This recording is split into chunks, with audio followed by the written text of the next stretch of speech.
आमचा पण एक असाच मंडळ होता. रात्रभर टाईमपास, कॅरम, गेम्स, खूप मुलं असायची. म्हणजे दिवसाचा वर्षाचा जो काही स्ट्रेस असायचा तो आपल्या मंडळामध्ये निघायचा. आता काय जो तो इकडे तिकडे झाला. जबाबदारीमुळे आता मंडळ फक्त रजिस्ट्रेशनमध्येच राहिलं. आता फक्त गणपतीला ज्या पहिल्याच्या व्हिडिओज आहेत त्या शेअर केल्या जातात.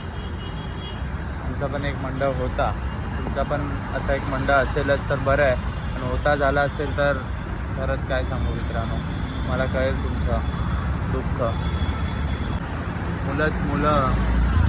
मुलांच्या त्या गोष्टी, गणपतीची ती आरती,